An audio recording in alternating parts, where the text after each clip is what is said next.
ದರ್ಶನ್ಗೆ ಪತ್ನಿಯ ಬಲ, ಪವಿತ್ರ ಗೌಡಗೆ ಸ್ನೇಹಿತೆಯ ಶಕ್ತಿ. ಪವಿತ್ರಳನ್ನ ಜೈಲಿಂದ ಬಿಡಿಸಲು ಓಡಾಡ್ತಿದ್ದಾಳ ಆ ಗೆಳತಿ. ಯಾರು ಈ ನಿಗೂಢ ಲೇಡಿ? ಜೈಲಲ್ಲಿ ದರ್ಶನ್ ಮೀಟ್ ಆಗಿದ್ದೇಕೆ? ಬೇಲ್ಗಾಗಿ ರಾತ್ರಿ ನಿರ್ಮಾಪಕರಿಗೆ ಕರೆ ಮಾಡ್ತಿದ್ದಾರಾ ದರ್ಶನ್? ಇದುವೇ ಹೊತ್ತಿನ ನ್ಯೂಸ್ ಫಸ್ಟ್ ಸ್ಪೆಷಲ್ ರಿಪೋರ್ಟ್. ಯಾರು ಈ ಸಮತಾ? ನಾನು ರಾಹುಲ್ ದಯಾನ್.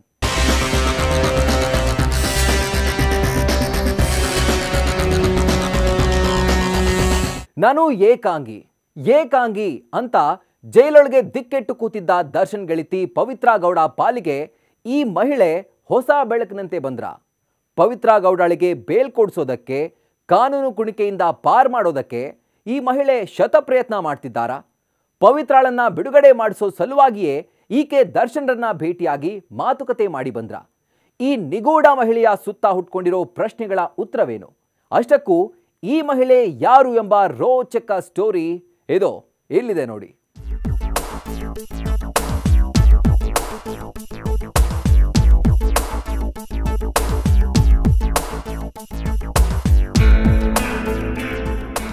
ಇಷ್ಟು ದಿನ ಒಂದು ಮಾತು ಕೇಳಿ ಬರ್ತಿತ್ತು. ಕೊಲೆ ಕೇಸಲ್ಲಿ ಜೈಲು ಪಾಲಾಗಿರೋ ದರ್ಶನ್ ಬೆನ್ನಿಗೆ ಅವರ ಮನೆಯವರಿದ್ದಾರೆ, ಅಭಿಮಾನಿಗಳಿದ್ದಾರೆ. ದರ್ಶನ್ ಹೇಗೋ ಇವತ್ತಲ್ಲ ನಾಳೆ ಬೇಲ್ ಮೇಲೆ ಆಚೆ ಬರ್ತಾರೆ. ಆದ್ರೆ ಪವಿತ್ರ ಗೌಡ ಕಥೆ ಏನು?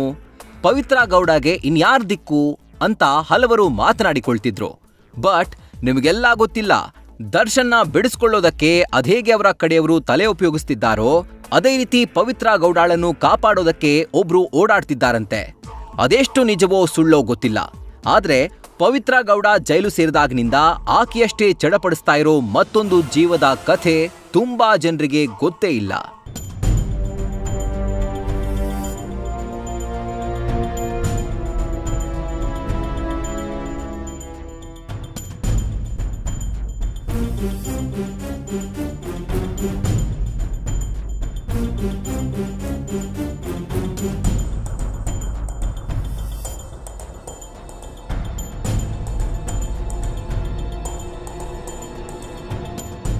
ಎಸ್, ಇವಳೇ ನೋಡಿ. ಇಲ್ಲಿ ಪವಿತ್ರ ಗೌಡ ಜೊತೆಗೆ ರೀಲ್ಸ್ ನಲ್ಲಿರೋ ಈಕೆಯೇ ಪವಿತ್ರ ಅರೆಸ್ಟ್ ಆದ ದಿನದಿಂದಲೂ ಇತ್ತಿಂದತ್ತ ಓಡಾಡ್ತಿರೋ ಲೇಡಿ. ಕೊಲೆ ಕೇಸ್ನಲ್ಲಿ ಜೈಲು ಹಕ್ಕಿಯಾಗಿರೋ ಪವಿತ್ರ ಗೌಡ ಜೊತೆ ಹೀಗೆ ರೀಲ್ಸ್ಗಳಲ್ಲಿ ಕಾಣಿಸ್ಕೊಳ್ತಾ ಇದ್ದ ಈಕೆ ಕೊನೆಗೂ ಜೈಲಿಗೆ ಬಂದು ನಟ ದರ್ಶನ್ನ ಭೇಟಿಯಾಗಿದ್ದಾಳೆ. ಪವಿತ್ರ ಗೌಡಳ ಜೊತೆ ಎಲ್ಲೆಲ್ಲೂ ಕಾಣಿಸ್ಕೊಳ್ತಾ ಇದ್ದ, ಪವಿತ್ರ ಗೌಡಳ ಕುಚಿಕು ರೀತಿಯಲ್ಲಿದ್ದ ಈಕೆ ಜೈಲಿಗೆ ಹೋಗಿ ದರ್ಶನ್ ಜೊತೆ ಭರ್ತಿ 15 ನಿಮಿಷ ಮಾತುಕತೆ ನಡೆಸಿದ್ದಾಳೆ.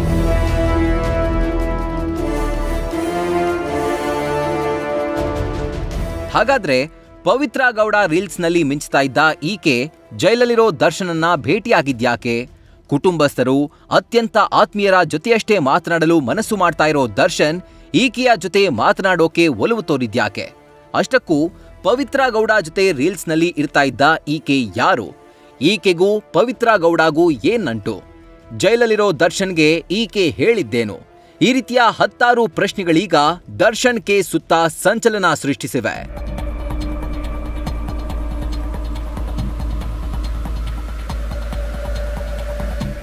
ನಟ ದರ್ಶನ್ ಪರಪ್ಪನ ಅಗ್ರಹಾರ ಸೇರಿದ ಬಳಿಕ ಅವರ ಪತ್ನಿ, ತಾಯಿ, ಸಹೋದರ, ಸ್ನೇಹಿತರೆಲ್ಲ ಅವಕಾಶ ಸಿಕ್ಕಾಗ್ಲೆಲ್ಲ ಬಂದು ಮಾತನಾಡಿಸಿದ್ದಾರೆ, ಧೈರ್ಯ ತುಂಬಿ ಹೋಗಿದ್ದಾರೆ. ಅದೇ ರೀತಿ ದರ್ಶನ್ ಸ್ನೇಹಿತ ಧನ್ವೀರ್ ಕೂಡ ಪರಪ್ಪನ ಅಗ್ರಹಾರದತ್ತ ಹೆಜ್ಜೆ ಹಾಕಿ ದರ್ಶನ್ ಭೇಟಿಗೆ ಮನವಿ ಮಾಡಿಕೊಂಡ್ರು. ಆದ್ರೆ ನಟ ಧನ್ವೀರ್ಗೆ ದರ್ಶನ್ ಭೇಟಿಗೆ ಅವಕಾಶ ಕೊಡ್ಲೇ ಇಲ್ಲ. ದರ್ಶನ್ ಭೇಟಿ ಸಾಧ್ಯವಿಲ್ಲ ಅಂತ ಹೇಳಿ ಧನ್ವೀರ್ರನ್ನ ವಾಪಸ್ ಕಳಿಸಲಾಗಿದೆ. ಭೇಟಿ ನಿರಾಕರಣೆಗೆ ಪೊಲೀಸರು ನೀಡಿರೋ ಕಾರಣವೇನು ಗೊತ್ತಾ? ಧನ್ವೀರ್ಗೂ ಮೊದಲೇ ದರ್ಶನ್ರನ್ನ ಭೇಟಿ ಮಾಡಿ ಮಾತನಾಡಿಕೊಂಡು ಹೋಗಿದ್ದ ಈ ಮಹಿಳೆ.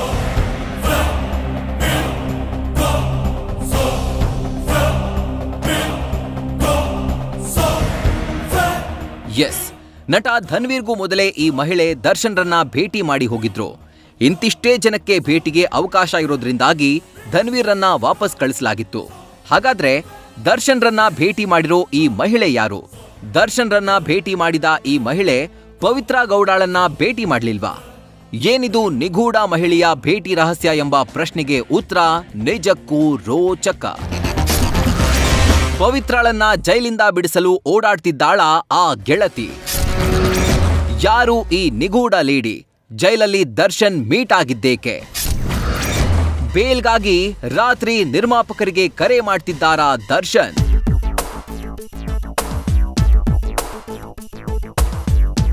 ವೀಕ್ಷಕರೇ, ಜೈಲಲ್ಲಿರೋ ನಟ ದರ್ಶನ್ರನ್ನ ಭೇಟಿಯಾಗಲು ಬಂದಿದ್ದ ಈ ಮಹಿಳೆ ಪವಿತ್ರ ಗೌಡಾಳ ಪ್ರಾಣ ಸ್ನೇಹಿತೆ ಅಂತಾನೆ ಹೇಳಲಾಗ್ತಾ ಇದೆ. ಪವಿತ್ರ ಗೌಡ ಮತ್ತು ಈಕೆಯ ಇನ್ಸ್ಟಾ ಖಾತೆಗಳನ್ನ ನೋಡಿದ್ರೆ ಇಬ್ಬರ ದೋಸ್ತಿ ಎಂಥದ್ದು ಎಂದು ಗೊತ್ತಾಗುತ್ತೆ. ಪವಿತ್ರ ಗೌಡ ಹೋದ ಕಡೆಯಲ್ಲೆಲ್ಲ ಈಕೆ ಇರ್ತಾ ಇದ್ಲು ಅನ್ನೋದಕ್ಕೆ ಈ ರೀಲ್ಸ್ಗಳೇ ಸಾಕ್ಷಿ. ಹೌದು, ಪವಿತ್ರ ಗೌಡ ಮಾಡ್ತಿದ್ದ ಪಾರ್ಟಿಗಳಲ್ಲಿ ಈ ಮಹಿಳೆ ಇರ್ತಾ ಇದ್ಲು. ಪವಿತ್ರ ಗೌಡ ದೇಗುಲಗಳಿಗೆ ಭೇಟಿ ಕೊಟ್ಟಾಗ್ಲೂ ಈ ಮಹಿಳೆ ಇರ್ತಾ ಇದ್ರು. ಅಷ್ಟೇ ಯಾಕೆ, ಪವಿತ್ರ ಗೌಡ ಸಿನಿಮಾ ನೋಡೋಕೆ ಹೋದಾಗ್ಲೂ ಈ ಮಹಿಳೆ ಜೊತೆಯಲ್ಲೇ ಇರ್ತಾ ಇದ್ರು. ಇಬ್ಬರ ನಡುವಿನ ಸ್ನೇಹ ಹೇಗಿತ್ತು ಅನ್ನೋದನ್ನ ಈ ರೀಲ್ಸ್ಗಳೇ ಸಾರಿ ಸಾರಿ ಹೇಳ್ತಿವೆ.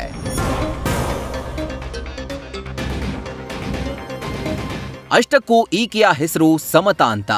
ಈಕೆಯ ಇನ್ಸ್ಟಾ ಖಾತೆಯ ತುಂಬಾ ಪವಿತ್ರ ಜೊತೆಗಿನ ಫೋಟೋ ವಿಡಿಯೋಗಳೇ ತುಂಬಿಕೊಂಡಿವೆ. ಇವರು ಪವಿತ್ರ ಗೌಡರ ಅತ್ಯಾಪ್ತ ಸ್ನೇಹಿತೆ ಎನ್ನಲಾಗಿದ್ದು, ಕಳೆದ 3 ವರ್ಷಗಳಿಂದ ಪವಿತ್ರ ಗೌಡರ ಜಿಮ್ ಟ್ರೈನರ್ ಕೂಡ ಆಗಿದ್ದಾರಂತೆ. ಪವಿತ್ರ ಗೌಡ ಎಲ್ಲಿಗೆ ಹೋದ್ರೂ ಈಕೆಯನ್ನ ಜೊತೆಯಲ್ಲೇ ಕರ್ಕೊಂಡು ಹೋಗ್ತಿದ್ರಂತೆ. ಪವಿತ್ರ ಗೌಡಗೆ ದರ್ಶನ್ ಬಿಟ್ರೆ ಎಲ್ಲವೂ ಆಗಿದ್ದಾಕೆ. ಪವಿತ್ರಾಳ ಪ್ರತಿ ರೀಲ್ಸ್ ಶೂಟ್ಗಳನ್ನ ಮಾಡ್ತಿದ್ದಾಕೆ. ನಟ ದರ್ಶನ್ ಸ್ನೇಹಿತ ವಿನಯ್ಗೂ ಆಪ್ತಳು. ಪವಿತ್ರ ಗೌಡಾಳ ಬ್ಯೂಟಿ ಅಡ್ವೈಸರ್ ಕೂಡ ಆಗಿದ್ದಾಕೆ. 3 ವರ್ಷಗಳಿಂದ ಪವಿತ್ರ ಗೌಡಗೆ ಜಿಮ್ ಟ್ರೈನರ್ ಕೂಡ ಆಗಿದ್ದಾಕೆ. ಇದಿಷ್ಟೇ ಅಲ್ಲ, ಪವಿತ್ರ ಗೌಡಾಳ ರೀಲ್ಸ್ ಪೋಸ್ಟ್ಗಳಿಗೆ ಬ್ಯಾಡ್ ಕಮೆಂಟ್ ಹಾಕ್ತಿದ್ದವರಿಗೆ ಕೌಂಟರ್ ಮಾಡೋ ಕೆಲಸವನ್ನ ಸಮತಾ ನಿಭಾಯಿಸ್ತಿದ್ರು. ರೇಣುಕಾ ಸ್ವಾಮಿ ಪವಿತ್ರಾಗೆ ಕೆಟ್ಟದಾಗಿ ಮೆಸೇಜ್ ಮಾಡ್ತಿದ್ದ ವೇಳೆಯೂ ಇದೇ ಸಮತಾ ಕೌಂಟರ್ ಕೊಟ್ಟಿದ್ದುಂಟು. ಕೊಲೆ ಕೇಸ್ನಲ್ಲಿ ಪವಿತ್ರ ಗೌಡಾಳನ್ನ ಅರೆಸ್ಟ್ ಮಾಡಿದ ಸಂದರ್ಭದಲ್ಲಿ ಪೊಲೀಸ್ ಸ್ಟೇಷನ್ಗೆ ಆಕೆಯ ಬಟ್ಟೆ ಬ್ಯಾಗ್ ತೆಗೆದುಕೊಂಡು ಹೋಗಿದ್ದಾಕೆ ಕೂಡ ಇದೇ ಸಮತಾ. ಇದೀಗ ಪವಿತ್ರ ಗೌಡ ಸ್ನೇಹಿತೆ ಸಮತಾ ಜೈಲಲ್ಲಿರೋ ದರ್ಶನ್ರನ್ನ ಭೇಟಿ ಮಾಡಿರುವುದು ಸಂಚಲನಕ್ಕೆ ಕಾರಣವಾಗಿದೆ. ದರ್ಶನ್ಗೆ ಪತ್ನಿಯ ಬಲ, ಪವಿತ್ರ ಗೌಡಗೆ ಸ್ನೇಹಿತೆಯ ಶಕ್ತಿ. ಪವಿತ್ರಾಗೆ ಬೇಲ್ ಕೊಡಿಸಲು ಗೆಳತಿ ಸಮತಾ ಹರಸಾಹಸ.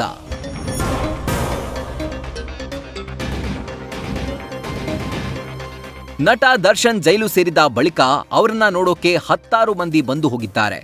ದರ್ಶನ್ರನ್ನ ಕೇಸ್ನಿಂದ ಪಾರು ಮಾಡೋದಕ್ಕೆ ಫೇಮಸ್ ವಕೀಲರನ್ನೇ ನೇಮಿಸಿರೋ ಪತ್ನಿ ವಿಜಯಲಕ್ಷ್ಮಿ ದರ್ಶನ್ಗೆ ಶಕ್ತಿಯಾಗಿ ನಿಂತಿದ್ದಾರೆ. ಆದ್ರೆ ಜೈಲು ಸೇರಿದ ಪ್ರಾರಂಭದಲ್ಲಿ ಪವಿತ್ರ ಗೌಡ ಇದೇ ವಿಷಯಕ್ಕೆ ಕಣ್ಣೀರ್ ಹಾಕ್ತಾ ಕುಳಿತಿದ್ಲಂತೆ. ತನ್ನನ್ನ ನೋಡೋಕೆ ಯಾರೂ ಬಂದಿಲ್ಲ, ತನ್ನ ಸಂಕಷ್ಟಕ್ಕೆ ಯಾರೂ ಆಗ್ತಿಲ್ಲ ಅಂತ ಕುಸ್ತು ಹೋಗಿದ್ಲಂತೆ. ಆದ್ರೆ ಅದಾದ ಬಳಿಕ ಪವಿತ್ರ ಗೌಡಾಳ ಮಗಳೊಟ್ಟಿಗೆ ಪವಿತ್ರಾಳ ತಾಯಿ ಜೈಲಿಗೆ ಬಂದು ನೋಡ್ಕೊಂಡು ಹೋಗಿದ್ರು. ಪವಿತ್ರಾಳ ಸಹೋದರ ಕೂಡ ಆಗಿಂದಾಗೆ ನೋಡ್ಕೊಂಡು ಹೋಗಲಾರಂಭಿಸಿದ್ದಾನೆ. ಆದ್ರೆ ಪವಿತ್ರಾಳನ್ನ ಕಾನೂನಿನ ಸುಳಿಯಿಂದ ಪಾರ್ ಮಾಡೋಕೆ ಯಾರ್ ಮುಂದೆ ಬರ್ತಾರೆ ಎಂಬ ಪ್ರಶ್ನೆ ಹುಟ್ಟಿತ್ತು. ಆ ಪ್ರಶ್ನೆಗೆ ಉತ್ತರ ಈ ಮಹಿಳೆ ಎನ್ನಲಾಗ್ತಾ ಇದೆ.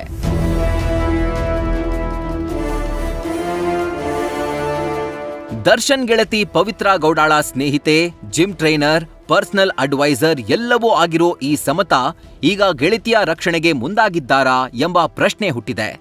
ಯಾಕಂದ್ರೆ ಇದಾಗಲೇ ಹಲವು ಬಾರಿ ಜೈಲಿಗೆ ಬಂದು ಪವಿತ್ರ ಗೌಡಾಳನ್ನ ಭೇಟಿ ಮಾಡ್ಕೊಂಡು ಹೋಗಿರೋ ಈಕೆ ಪವಿತ್ರಾಳಿಗೆ ಬೇಲ್ ಕೊಡಿಸಲು ಮುಂದಾಗಿದ್ದಾರಾ ಎಂಬ ಸಹಜ ಕುತೂಹಲ ಶುರುವಾಗಿದೆ. ಅಲ್ಲದೆ ಈಕೆ ದರ್ಶನ್ ಮತ್ತು ದರ್ಶನ್ ಸ್ನೇಹಿತ ವಿನಯ್ಗೂ ಆತ್ಮೀಯಳಂತೆ. ಹಾಗಾಗಿ ಪವಿತ್ರಾಳ ಕಷ್ಟದ ಕಾಲದಲ್ಲಿ ಶಕ್ತಿ ತುಂಬಲು ಬಂದಿದ್ದಾರೆ ಎನ್ನಲಾಗಿದೆ.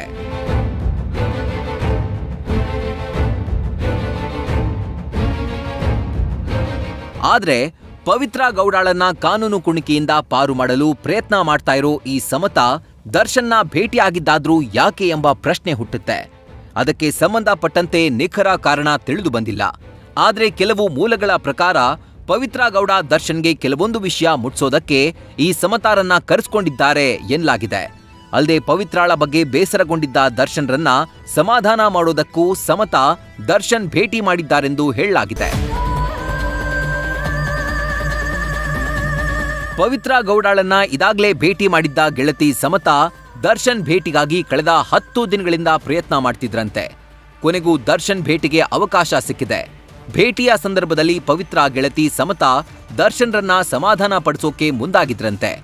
ಆದ್ರೆ ಪವಿತ್ರ ಗೌಡಾಳ ಬಗ್ಗೆ ದರ್ಶನ್ ತೀವ್ರ ಬೇಸರಗೊಂಡಿದ್ದು, ಆಕೆ ಮೇಲಿನ ಕೋಪ, ಬೇಸರ ಇನ್ನೂ ಕಡಿಮೆಯಾಗಿಲ್ಲ ಎನ್ನಲಾಗಿದೆ.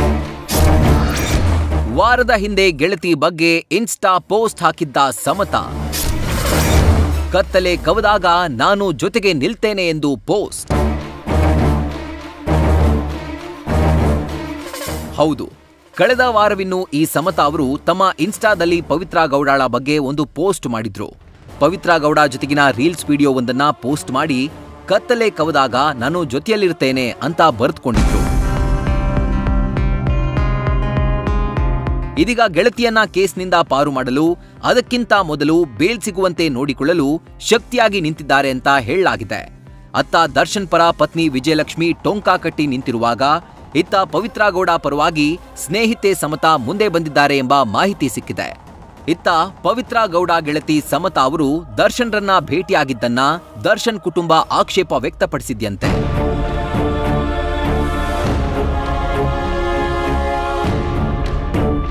ದರ್ಶನ್ ಮತ್ತು ವಿಜಯಲಕ್ಷ್ಮಿ ನಡುವಿನ ಸಾಂಸಾರಿಕ ಕಲಹ ಸರಿ ಹೋಗುವ ಹೊತ್ತಲ್ಲೇ ಪವಿತ್ರಾ ಗೆಳತಿ ಜೈಲಿಗೆ ಹೋಗಿದ್ಯಾಕೆ ಅಂತ ಆಕ್ಷೇಪ ವ್ಯಕ್ತಪಡಿಸಿದ್ದಾರಂತೆ.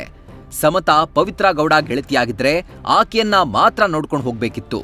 ಈಕೆ ದರ್ಶನ್ ಭೇಟಿ ಮಾಡಿರುವುದು ಕುಟುಂಬದಲ್ಲಿ ಒಡಕು ತರುವ ಕೆಲಸ ಅಂತ ಪರೋಕ್ಷವಾಗಿ ಕುಟುಂಬ ಬೇಸರ ಹೊರಗಿಡವಿದ್ದಾರೆಂದು ಹೇಳಲಾಗಿದೆ.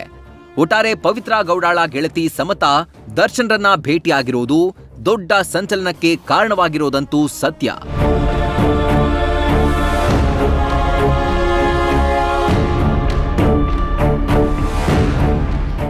ಮೀನುಗಳನ್ನ ನೀರಿಂದ ಹೊರತೆಗೆದ ಮರುಕ್ಷಣವೇ ವಿಲವಿಲ ಒದ್ದಾಡೋಕೆ ಶುರು ಮಾಡುತ್ತವೆ. ಆದರೆ ಜೈಲು ಸೇರಿದ ಸಂದರ್ಭದಲ್ಲಿ ನಾರ್ಮಲ್ ಆಗಿಯೇ ಇದ್ದ ದರ್ಶನ್ರಲ್ಲಿ ಕಾಲ ಉರುಳದಂತೆಲ್ಲ ಒದ್ದಾಟ ತೊಳಲಾಟ ಹೆಚ್ಚಾಗ್ತಾ ಇದೆಯಂತೆ. ಅದರಲ್ಲೂ ರಾತ್ರಿ ಆಗ್ತಾ ಇದ್ದಂತೆ ದರ್ಶನ್ ನಿರ್ಮಾಪಕರ ಜಪ ಆರಂಭಿಸಿದ್ದಾರಂತೆ.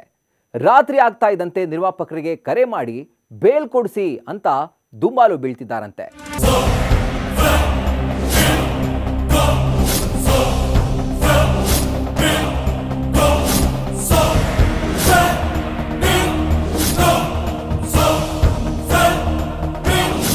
ಸದಾ ತಮ್ಮದೊಂದು ಗ್ಯಾಂಗ್ ಕಟ್ಕೊಂಡು ಮೋಜು ಮಸ್ತಿ ಮಾಡಿಕೊಂಡು ಬಿಂದಾಸ್ ಲೈಫ್ ಸಾಗಿಸ್ತಾ ಇದ್ದ ನಟ ದರ್ಶನ್ಗೆ ಈಗ ಅಕ್ಷರಶಃ ನರಕ ದರ್ಶನವಾಗ್ತಾ ಇದೆ.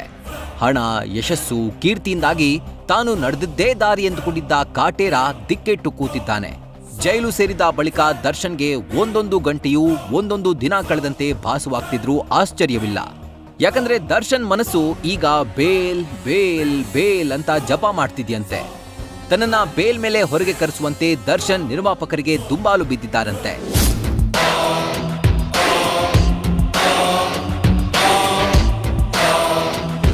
ಪರಪ್ಪನ ಅಗ್ರಹಾರದಲ್ಲಿರೋ ದರ್ಶನ್ಗೆ ವಾರಕ್ಕೆ 3 ಬಾರಿ ಫೋನ್ ಕರೆ ಮಾಡೋದಕ್ಕೆ ಅವಕಾಶ ನೀಡಲಾಗಿದ್ಯಂತೆ. ಜೈಲಲ್ಲಿರೋ ಫೋನ್ ಬೂತ್ನಿಂದ ನಿಗದಿತ ಫೋನ್ ನಂಬರ್ಗಳಿಗೆ ಕರೆ ಮಾಡಲು ಅವಕಾಶ ಮಾಡಿಕೊಡ್ಲಾಗಿದೆಯಂತೆ. ಈ ಅವಕಾಶ ಕೊಟ್ಟ ದಿನದಿಂದಲೂ ದರ್ಶನ್ ತಮ್ಮ ಕುಟುಂಬಸ್ಥರಿಗೆ ಕರೆ ಮಾಡುವ ಬದಲು ನಿರ್ಮಾಪಕರುಗಳಿಗೆ ಫೋನ್ ಮಾಡಲು ಆರಂಭಿಸಿದ್ದಾರಂತೆ. ಅದಕ್ಕೆ ಕಾರಣ ಬೇಲ್ ಪಡೆದುಕೊಳ್ಳೋ ತವಕ.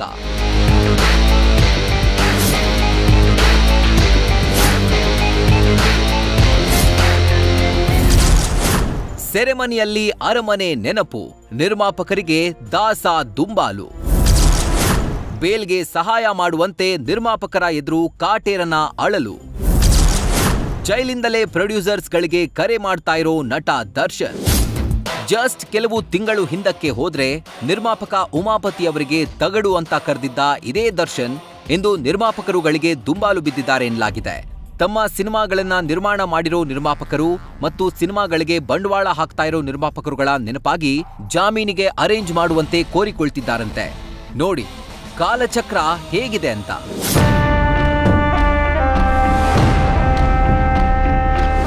ಇನ್ನೂ ವಿಚಿತ್ರ ಏನ್ ಗೊತ್ತಾ? ನಿತ್ಯ ರಾತ್ರಿ ಆಗ್ತಾ ಇದ್ದಂತೆ ನಿರ್ಮಾಪಕರಿಗೆ ಫೋನ್ ಕರೆ ಮಾಡಿ ಬೇಲ್ಗೆ ವ್ಯವಸ್ಥೆ ಮಾಡುವಂತೆ ಕೇಳಿಕೊಳ್ತಾ ಇರೋ ದರ್ಶನ್ ಅಕ್ಕಪಕ್ಕದ ಸೆಲ್ಗಳಲ್ಲಿರೋ ಖೈದಿಗಳ ಸಹಾಯವನ್ನು ಪಡೆದುಕೊಳ್ತಿದ್ದಾರಂತೆ. ಅಕ್ಕಪಕ್ಕದ ಸೆಲ್ಗಳಲ್ಲಿರೋ ಖೈದಿಗಳಿಗೆ ಮೀಸಲಾಗಿರೋ ಫೋನ್ ಕರೆಗಳನ್ನ ದರ್ಶನ್ ಬಳಕೆ ಮಾಡಿಕೊಳ್ತಿದ್ದಾರೆ. ಆದ್ರೆ ಒಂದು ಬಾರಿಯೂ ದರ್ಶನ್ ತಮ್ಮ ಕುಟುಂಬಸ್ಥರಿಗೆ ಫೋನ್ ಕರೆ ಮಾಡಿಲ್ವಂತೆ. ಮಾಡಿರೋದೆಲ್ಲವೂ ನಿರ್ಮಾಪಕರಿಗೆ ಅನ್ನೋದು ಕೇಳಿ ಬರ್ತಿರೋ ವಿಚಾರ.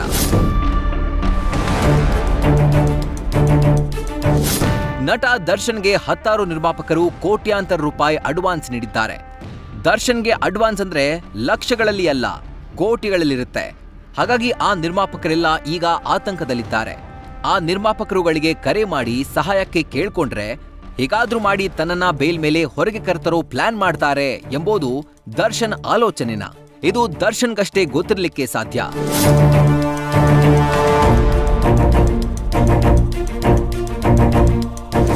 ಅಸಲಿಗೆ ಸಿನಿಮಾ ನಿರ್ಮಾಪಕರು ತಂತ್ರಜ್ಞರನ್ನ ಕಂಡ್ರೆ ದರ್ಶನ್ಗೆ ಈ ಮೊದಲು ಅಪಾರವಾದ ಗೌರವ ಇತ್ತಂತೆ. ಸೆಟ್ನಲ್ಲಿ ದರ್ಶನ್ ಪುಟ್ಟ ಮಗುವಿನಂತೆ ಆಟ ಆಡ್ತಿದ್ರಂತೆ. ಯಾವುದೇ ಅಹಂಕಾರ ಧಿಮಾಕು ತೋರ್ತಾ ಇರಲಿಲ್ವಂತೆ. ಆದ್ರೆ ಹಣ, ಯಶಸ್ಸು, ಕೀರ್ತಿ ಬಂದ ಬಳಿಕ ದರ್ಶನ್ಗೆ ಅಹಂಕಾರ ಹೆಚ್ಚಾಗಿ ನಿರ್ಮಾಪಕರ ಮೇಲೆಯೇ ದರ್ಪ ತೋರಲು ಆರಂಭಿಸಿದ್ರು ಎನ್ನಲಾಗಿದೆ. ಇದಕ್ಕೆ ಪುಷ್ಟಿ ಕೊಡುವಂತಿರೋದು ಸಾರಾ ಗೋವಿಂದ್ ಅವರ ಮಾತು. ಸರ್, ದರ್ಶನ್ ನನ್ನ ಕಂಡಂಗೆ ತುಂಬ ಒಳ್ಳೆಯವನು ಸರ್. ಮಾನವೀಯತೆ ಎಲ್ಲ ಇತ್ತು. ಯಾಕೆ ಬದಲಾವಣೆ ಅದೇ? ಯಾಕೆ ಅಹಂ ಬಂತು? ಯಾಕೆ ನಾನೇ ಅಂತ ಹೇಳಿಬಿಟ್ಟು ಒಂದು ಹೆಣ್ಣಿಗೋಸ್ಕರ ನಿಮಗೆ ಸೆಟ್ಟಲ್ಲಿ ಎಲ್ಲರ ಜೊತೆ ಮಗು ಥರ ಆಟ ಆಡ್ಕೊಂಡಿರೋನು ಸರ್. ಅವನು ತಮಾಷೆ ಮಾಡಿಕೊಂಡು ಎಲ್ಲರ ಹತ್ರನೂ ತಮಾಷೆ ಮಾಡಿಕೊಂಡು ಅವನು ಯಾರಾದರೂ ಡೈರೆಕ್ಟ್ರ್ ಅಂತ ಕರೆದಿದ್ದು ನೋಡಿಲ್ಲ, ಗುರುಗಳೇ ಅಂತ ಕರೀತಾ ಇದ್ದ. ಆದರೆ ಈ ಬದಲಾವಣೆ ನೋಡಿದ ಮೇಲೆ ಎಲ್ಲೋ ಮನುಷ್ಯನಿಗೆ ಇಷ್ಟೊಂದು ಮಟ್ಟಕ್ಕೆ ಬೆಳೆದ ಮೇಲೆ ಆತನಿಗೆ ಗೊತ್ತಿಲ್ಲದಂಗೆ ಎಲ್ಲೋ ಒಂದು ಕಡೆ ಅವನಿಗೆ ಅಹಂ ಸೇರ್ಕೊಂಡ್ಬಿಡ್ತಾವಂತ. ನಾನೇ ನಡೆದಿದ್ದೆ ದಾರಿ ಅಂತಾರಲ್ಲ, ಹಂಗಾಗೋಯ್ತು. ಅದಕ್ಕೆ ನಾನು ಹೇಳೋದು, ಒಳ್ಳೆಯ ಸಹವಾಸ ಮಾಡಬೇಕು. ಏನು ಹೇಳಿ, ನಿನ್ನ ಅಭಿಮಾನಿಗಳು ನಿನ್ನ ಪ್ರೀತಿ ಸರಿಗಿರಲಿ, ಸಂತೋಷ ನಮಗೆ. ಆದರೆ ನಿನ್ನ ಸುತ್ತಮುತ್ತ ಇರುವಂಥವ್ರನ್ನ ನೀನು ಎಂಥವ್ರನ್ನ ಇಟ್ಕೊಂಡಿದ್ದೆ? ಬಹುಶಃ ದರ್ಶನ್ನ ನಾನು ಒಂದು ಸುಮಾರು 4-5 ವರ್ಷಗಳ ಮಗುವಿನಿಂದ ಅವನನ್ನು ನಾನು ನೋಡ್ತಾ ಇದ್ದೀನಿ. ಯಾಕೆಂದರೆ ಚಿಕ್ಕ ವಯಸ್ಸಲ್ಲಿ ತುಂಬ ಚೆನ್ನಾಗಿದ್ದ, ಕೆಂಪಗಿದ್ದ. ಹಾಗಾಗಿ ತೂಗುದೀಪ ಅವ್ರಿಗೂ ಆ ದರ್ಶನ್ಗೂ ಹೋಲಿಕೆ ಮಾಡೋಕ್ಕಾಗೋದೇ ಇಲ್ಲ. ಅಷ್ಟು ಚೆನ್ನಾಗಿದ್ದ ಹುಡುಗ ಆವಾಗಲೇ. ಈಗ ಇನ್ನೂ ಚೆನ್ನಾಗಿದ್ದಾನೆ, ಅದು ನಮಗೆಲ್ರಿಗೂ ಖುಷಿ. ಆದರೆ ಇವತ್ತು ಇಂಥ ಒಂದು ಘಟನೆ ನಡೆದಿರೋದು ನಮ್ಮೆಲ್ರಿಗೂ ನೋವಾಗಿದೆ. ಇಡೀ ಚಿತ್ರೋದ್ಯಮಕ್ಕೆ ಒಂದು ಕಪ್ಪು ಚುಕ್ಕಿ, ಒಬ್ಬರಿಂದ ಕಪ್ಪು ಚುಕ್ಕಿ. ಇಡೀ ಚಿತ್ರೋದ್ಯಮ ಅಲ್ಲ, ಇವರೊಬ್ಬರಿಂದ ಇಡೀ ಕರ್ನಾಟಕದ ಜನ ಚಿತ್ರರಂಗದ ಬಗ್ಗೆ ಮಾತನಾಡೋಂಗಾಗ್ಬಿಟ್ಟಿದ್ದಾರೆ. ಒಂದು ಮಾತು ನನಗೆ ಹೇಳಿದರೆ ಸಾಕಾಗಿತ್ತು. ನಾನೇ ಚಿತ್ರದುರ್ಗದ SP ಮಾತಾಡಿ ಹೇಳ್ತಾ ಇದ್ದೆ. ಬಹುಶಃ ಈಗ ನಾವ್ಯಾರು ಅವರ ಅಕ್ಕಪಕ್ಕದಲ್ಲಿಲ್ಲ, ನಾವೆಲ್ಲ ದೂರ ಇದ್ದೀವಿ. ಹಾಗಾಗಿ ಅವ್ರ ಹತ್ರ ಇರೋರೆಲ್ಲ ಈ ಹೊಡಿ ಬಡಿ ಅನ್ನೋರೇ ಸ್ವಲ್ಪ ಜಾಸ್ತಿ ಅವ್ರ ಜೊತೆ ಇರೋದ್ರಿಂದ ನಮ್ಮ ಸಂಪರ್ಕದಲ್ಲಿ ಅವರು ಬರ್ತಾ ಇಲ್ಲ. ದರ್ಶನ್ ತಮ್ಮ ಸಿನಿಮಾದ ಶೂಟಿಂಗ್ ಸೆಟ್ ಒಂದರಲ್ಲಿ ತಂತ್ರಜ್ಞರೊಬ್ಬನಿಗೆ ಥಳಿಸಿದ್ದರೆಂಬ ಆಪಾದನೆ ಕೇಳಿಬಂದಿತ್ತು. ಆದರೆ ಸಿನಿಮಾ ತಂತ್ರಜ್ಞರಿಗೆ ದರ್ಶನ್ ಅಪಾರ ಗೌರವ ಕೊಡ್ತಾ ಇದ್ರು ಎನ್ನಲಾಗುತ್ತೆ. ಯಶಸ್ಸು, ಕೀರ್ತಿ ಮತ್ತು ಹಣ ದರ್ಶನ್ರ ವ್ಯಕ್ತಿತ್ವದ ಮೇಲೆ ಪ್ರಭಾವ ಬೀರ್ತಾ ಎಂಬ ಪ್ರಶ್ನೆ ಹುಟ್ಟಿದೆ. ಮೊದಲು ದರ್ಶನ್ ಸಿನಿಮಾ ತಂತ್ರಜ್ಞರ ಜೊತೆ ಹೆಚ್ಚಿನ ಗೌರವದಿಂದ ನಡೆದುಕೊಳ್ತಾ ಇದ್ರು. ಸಣ್ಣ ಲೈಟ್ ಬಾಯ್ನಿಂದ ಹಿಡಿದು ಸಿನಿಮಾ ನಿರ್ಮಾಪಕರವರೆಗೂ ಅತ್ಯಂತ ಪ್ರೀತಿ, ಆತ್ಮೀಯತೆಯಿಂದ ಕಾಣ್ತಾ ಇದ್ರು ಎಂಬುದು ರಹಸ್ಯವೇನಲ್ಲ. ಆದರೆ ಕೆಲ ವರ್ಷಗಳ ಹಿಂದೆ ದರ್ಶನ್ ತಮ್ಮ ಸಿನಿಮಾ ಸೆಟ್ನಲ್ಲಿ ತಂತ್ರಜ್ಞರೊಬ್ಬರಿಗೆ ಹೊಡೆದ ಬಗ್ಗೆ ಸುದ್ದಿಯಾಗಿತ್ತು. ರಾಬರ್ಟ್ ಸಿನಿಮಾ ನಿರ್ಮಾಪಕ ಉಮಾಪತಿಗೆ ಸಾರ್ವಜನಿಕವಾಗಿ ನಿಂದನೀಯ ಮಾತುಗಳನ್ನಾಡಿ ವಿವಾದಕ್ಕೀಡಾಗಿದ್ರು. ಇದು ದರ್ಶನ್ ವ್ಯಕ್ತಿತ್ವದಲ್ಲಿ ಉಂಟಾಗಿದ್ದ ಬದಲಾವಣೆಗೆ ಸಾಕ್ಷಿಯಾಗಿದೆ. ಪಿಕ್ಚರ್ ಹಾಕೊಂಡು ಮಾಡ್ದೋ ಡೈರೆಕ್ಟರ್ಗಳನ್ನೇ, ಪ್ರೊಡ್ಯೂಸರ್ಗಳನ್ನೇ ಕೆಟ್ಟ ಭಾಷೆ ಉಪಯೋಗಿಸ್ತೀಯಲ್ಲ, ಇದೆಷ್ಟು ಮಟ್ಟಿಗೆ ಸರಿ? ತಗಡು, ಇನ್ನೊಂದು ಪದ ಬಳಸೋದು, ಇವೆಲ್ಲ ನಮಗೆ ಶೋಭೆ ತರುವಂಥದ್ದಲ್ಲ.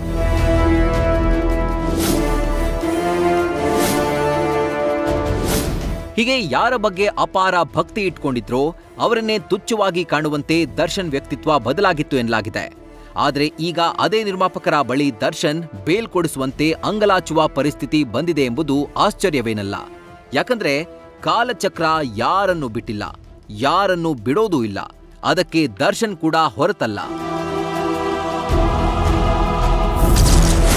ನಟ ದರ್ಶನ್ ವಿರುದ್ಧ ದಾಖಲಾಗುತ್ತಾ ರೌಡಿ ಶೀಟ್. ಸದ್ಯ ಬೇಲ್ ಪಡೆದುಕೊಂಡು ಹೊರಬಂದು ತಾತ್ಕಾಲಿಕ ರಿಲೀಫ್ ಪಡ್ಕೊಳ್ಳೋ ತವಕದಲ್ಲಿರೋ ದರ್ಶನ್ಗೆ ಮತ್ತಷ್ಟು ಸಂಕಷ್ಟ ಎದುರಾಗುವಂಥ ಸಾಧ್ಯತೆ ಇದೆ. ಯಾಕಂದ್ರೆ ರೇಣುಕಾಸ್ವಾಮಿ ಕೊಲೆ ಕೇಸ್ನ ಸುಳಿಯಲ್ಲಿ ಸಿಲುಕಿರೋ ದರ್ಶನ್ ವಿರುದ್ಧ ರೌಡಿ ಶೀಟ್ ದಾಖಲಾಗುವ ಬಗ್ಗೆ ಚರ್ಚೆ ಆಗ್ತಾ ಇದೆ. ರೇಣುಕಾಸ್ವಾಮಿ ಕೊಲೆ ಕೇಸ್ ಜೊತೆ ಹಳೆ ಕೇಸ್ಗಳ ರೀಕಾಲ್ ಮಾಡಲಾಗ್ತಾ ಇದ್ದು, ತನಿಖೆ ವೇಳೆ ಪೊಲೀಸರು ದರ್ಶನ್ ವಿರುದ್ಧ ಹಳೆ ಕೇಸ್ಗಳನ್ನ ಕೆದಕಿದ್ದಾರಂತೆ. ದರ್ಶನ್ ವಿರುದ್ಧ ದಾಖಲಾದ 3 ಪ್ರಕರಣಗಳನ್ನ ಪರಿಗಣಿಸಿ ಫೈಲ್ಗಳನ್ನ ರೆಡಿ ಮಾಡಲಾಗ್ತಾ ಇದೆ ಎಂಬ ಮಾಹಿತಿ ಸಿಕ್ಕಿದೆ. ಸದ್ಯಕ್ಕೆ ಹಳೆ ಕೇಸ್ಗಳ ತನಿಖಾ ಫೈಲ್ಗಳನ್ನ ರೆಡಿ ಮಾಡಿಕೊಳ್ತಾ ಇರೋ ಪೊಲೀಸರು ದರ್ಶನ್ಗೆ ರೌಡಿ ಶೀಟ್ ಕುಣಿಕೆ ಹೆಣಿಯಲು ಮುಂದಾಗಿದ್ದಾರಂತೆ.